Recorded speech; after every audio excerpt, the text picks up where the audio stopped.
पवन, मैं आ रही हूं, तुम मेरा इंतजार करना। कहते हुए पूर्वा ने फोन रखा ही था कि तभी उसे कुणाल की आवाज सुनाई दी। किससे बात हो रही है और कहां जाने की तैयारी है? कुणाल ने उसके बगल में बैठते हुए पूछा। कुछ नहीं, बस एक सहेली से मिलने का प्रोग्राम बना रही थी, पूर्वा ने कहा। कुणाल ने पूर्वा के बालों को सहलाते हुए कहा, अच्छी बात है, दोस्तों से मिलते रहना चाहिए, रिश्तों में गर्माहट बनी रहती है। पूर्वा।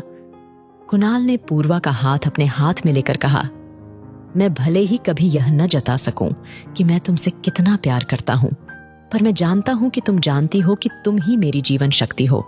मेरा घर, परिवार, साहस सब तुमसे है। पूर्वा ने नजरें झुकाकर पूछा, आज यह बताने की जरूरत क्यों पड़ी? कुणाल ने सिर झटकते हुए कहा, कुछ खास नहीं, बस मन में एक बात आई तो मैंने कह दी। कुणाल ने उठते हुए कहा, चलो, तुम्हें कॉलेज छोड़ता हुआ ऑफिस निकल जाऊंगा। कार में बैठते हुए पूर्वा ने कुणाल को देखा। सांवला रंग, सामान्य कद, गालों में पड़ती गहराइयों और भूरी आंखों वाला कुणाल। शादी के 5 साल बीत जाने के बाद अब भी ऐसा लगता है मानो वह कोई अजनबी हो। पूर्वा जितना कुणाल को पकड़ने की कोशिश करती, वह उतना ही दूर छिटक जाता था। जितनी बार वह यह सोचती कि अब वह कुणाल को पूरी तरह जानने लगी है, उतनी ही बार कुणाल का व्यवहार उसे चौंका देता था। ठीक शादी के बाद की पहली रात की तरह, जब वह दुल्हन बनी, सहमी सिमटी सी बैठी अपने पति का इंतजार कर रही थी और कुणाल ने आते ही कहा था, पूर्वा, तुम कपड़े बदल लो, थक गई होगी। पूर्वा चौंक पड़ी थी। हिंदी फिल्मों में देखी गई सुहाग रात की तरह वह अपने मन में न जाने क्या क्या सपने संजोए बैठी थी। कुणाल ने आगे कहा था, तुम मुझे गलत मत समझना पूर्वा, पर हमारी शादी इतनी जल्दी में हुई है कि मुझे तुम्हें जानने और समझने का मौका ही नहीं मिला। इसलिए मैं चाहता हूं कि पहले हम एक दूसरे को ठीक तरह से जान लें, समझ लें, फिर पति पत्नी का रिश्ता कायम करें। पूर्वा को कुणाल की बात तर्कपूर्ण लगी थी, फिर भी वह चौंक तो गई थी। फिर शादी के 6 माह बाद उन दोनों की सुहागरात मनी थी। पूर्वा, पूर्वा कहाँ खो गई? कॉलेज आ गया।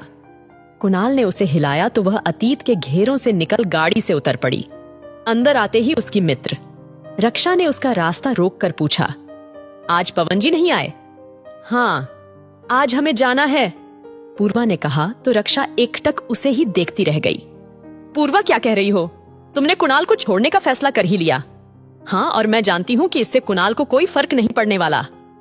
पूर्वा, तुम शायद आज तक कुणाल को समझ ही नहीं पाई हो। अरे, इतना सुलझा हुआ इंसान तो बड़ी किस्मत से मिलता है और तुम हो कि उसे ठोकर मार कर जा रही हो।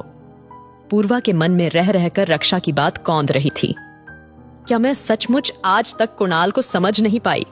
पर मैंने कोशिश तो पूरी की थी एक अच्छी पत्नी बनने की। कुणाल सचमुच ही कुछ अलग था। वह पूर्वा को अपना दोस्त मानता था और अपनी निजी स्वतंत्रता बनाए हुए उसे भी निजी स्वतंत्रता देना चाहता था। पर पूर्वा के संस्कारों को यही बात तो खटकती थी। वह एक ऐसे परिवार से आई थी जहां पति को ईश्वर का दर्जा दिया जाता था। उनकी हर बात को बिना किसी प्रतिवाद के माना जाता था। पूर्वा को भी एक ऐसा ही पति चाहिए था जो उसे रोके टोके, उसके नखरे उठाए, उससे झगड़ा करे। पर कुणाल इससे बिल्कुल अलग था। ऐसा नहीं था कि वह पूर्वा की जरूरतों का ख्याल नहीं रखता था या उससे प्यार नहीं करता था, पर कुछ तो ऐसा था जो पूर्वा को हमेशा खटकता रहता था। पूर्वा को याद हो आया कि जब कुणाल व्यापार को लेकर कुछ ज्यादा व्यस्त हो गया था और उसे पर्याप्त समय नहीं दे पाता था, तो उसने खुद ही पूर्वा से कहा था, पूर्वा, तुम कोई नौकरी कर लो, इससे तुम्हारी पढ़ाई का भी सदुपयोग हो जाएगा और तुम्हारा मन भी लगा रहेगा। पूर्वा फिर चौंक पड़ी थी। खैर, पूर्वा ने नौकरी कर ही ली। मैडम, आपका फोन है मैडम? पवन का फोन होगा सोचकर पूर्वा ने फोन उठाया तो उधर से कुणाल की आवाज सुनकर फिर चौंक पड़ी। पूर्वा, तुम ठीक तो हो ना? हाँ, ठीक हूं। क्यों पूछा? पता नहीं क्यों, आज मन बहुत घबरा रहा है। पूर्वा, मुझे ऐसा लगा कि तुम परेशान हो। खैर, तुम आज जल्दी घर लौट आना, मैं भी आने की कोशिश करूंगा।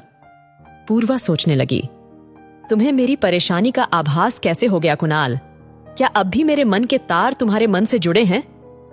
पूर्वा ने फोन रखा ही था कि फिर घंटी बजी। हेलो पूर्वा, पवन बोल रहा हूं। तुम 5 बजे तक एयरपोर्ट पहुंच जाना, मैं तुम्हें वहीं मिलूंगा। पूर्वा ने पूछा, तुम कहां हो? घर। ठीक है, तो मैं 4 बजे तक तुम्हारे घर ही आ जाऊंगी, वहां से साथ ही चलेंगे। इतना कहकर पूर्वा ने फोन रख दिया। 1 साल पुरानी ही तो मुलाकात है उसकी पवन से। उसके ही कॉलेज में अंग्रेजी प्रोफेसर हैं। पवन गोरा रंग, आकर्षक व्यक्तित्व, आंखों पर चश्मा और जुबान पर शैली, कीट्स और वर्ड्सवर्थ की रोमांटिक कविताएं, यह है पवन की पहचान।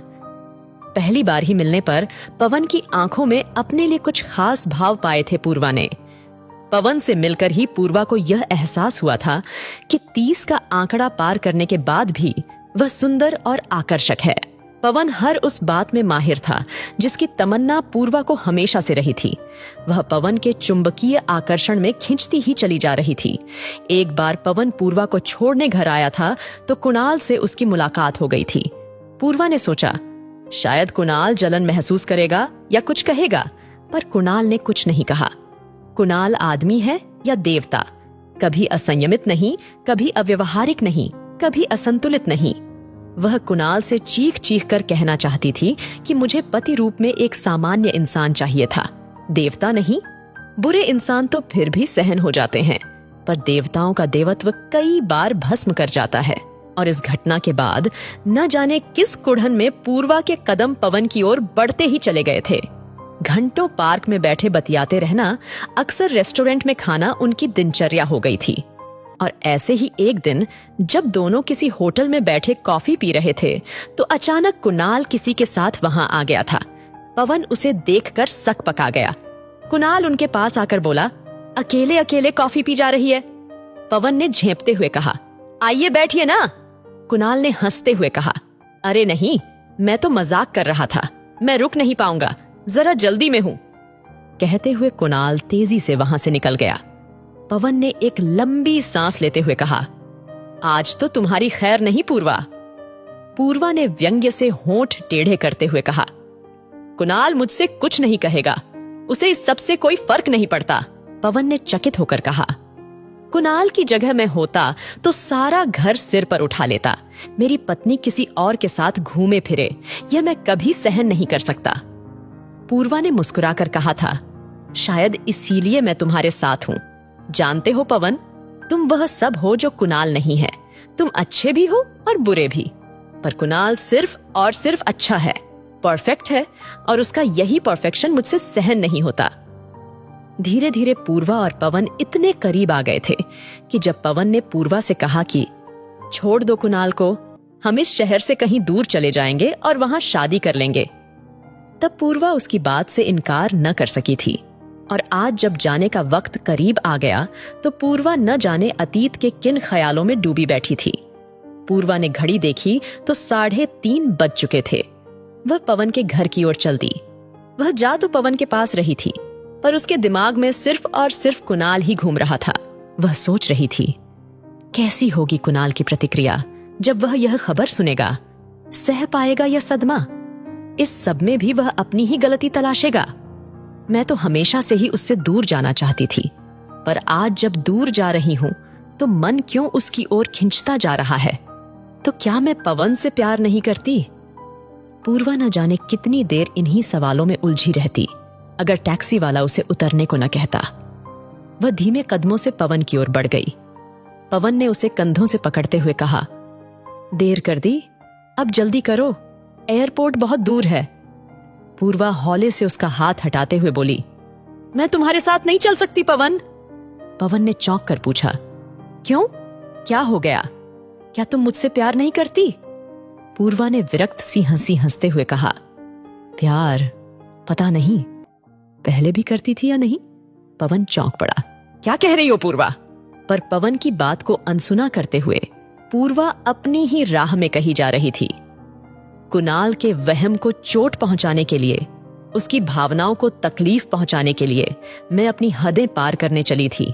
पर आज जब सच में जाने का वक्त आया तो ऐसा लग रहा है कि कुणाल ने मेरी जड़ों को बहुत गहरे कहीं थाम रखा था, जिसके कारण ही मेरी शाखाएं पवन को छू पाईं, उन्हें प्यार कर पाईं, और फिर न जाने कब मुझ में यह घमंड आ गया कि मैं अपनी जड़ों के बिना भी जी सकती हूं। पर आज जब झड़ों से बिछड़ने का समय आया तो पता चला कि मेरी शाखाएं सब इन झड़ों की ही नेमत हैं। इनके बिना मेरा कोई अस्तित्व ही नहीं रहेगा। मुझे माफ कर देना पवन, मैं अपनी झड़ों यानी कुणाल से बिछड़कर नहीं रह सकती। मैं तुम्हारा भी धन्यवाद करना चाहती हूँ क्योंकि तुम्हारे ही कारण मैं कुणाल को जान पाई हूँ। अलविदा पवन। इतना कहकर पवन को अचंभित सा छोड़कर पूर्वा वहां से चली गई। घर पहुंचकर पूर्वा ने देखा कि सारा कमरा रजनीगंधा के फूलों से सजा हुआ है और कुणाल बेचैनी से कमरे में टहल रहा है। पूर्वा को आया देखकर कुणाल ने प्यार से उसे अपनी बाहों में भर लिया। कुणाल से इस तरह का व्यवहार अनपेक्षित था पूर्वा के लिए। कुणाल पूर्वा के गाल, माथे, आंखों और होठों को बेतहाशा चूमते हुए कह रहा था, मैं जानता था कि तुम लौट आओगी पूर्वा। तुम मुझे यूं अकेला छोड़कर जा ही नहीं सकती हो। पूर्वा सहम गई। तो क्या तुम सब जानते थे? उसने कांपते स्वर से पूछा। कुणाल ने कहा, हाँ, आज सुबह मैंने तुम्हारी सारी बातें सुन ली थीं। पूर्वा की आंखों से आंसू बह रहे थे। उसने कुणाल का हाथ कर थाम पूछा, तो तुमने मुझे रोका क्यों नहीं? क्या इतना भी अधिकार नहीं समझते तुम मुझ पर? कुणाल ने उसका चेहरा अपने हाथों में भरते हुए कहा, चाहता था कि रोक लूं, पर फिर लगा कि अगर तुम्हें जाना ही है तो मेरे रोकने का क्या फायदा, और मैं तुम्हें खुश देखना चाहना था, चाहे जिस तरह, चाहे जिसके भी साथ। पर सच कहूं पूर्वा, तुम्हें बहुत डर गया था। अगर तुम सचमुच चली जाती तो मेरा क्या होता? पर अब मैं कोशिश करूंगा अपने को बदलने की, ठीक वैसा ही जैसा तुम चाहो। पूर्वा ने मुस्कुराकर कुणाल का माथा चूमते हुए कहा, नहीं, तुम्हें बदलने की जरूरत नहीं है। मुझे तुम वैसे ही स्वीकार हो जैसे तुम हो, निश्चल बच्चे की तरह। गलत तो मैं थी जो समझ नहीं सकी। तुम मुझे माफ। वह आगे कुछ न कह सकी। कुणाल ने उसके होठों पर अपने होंठ जो रख दिए थे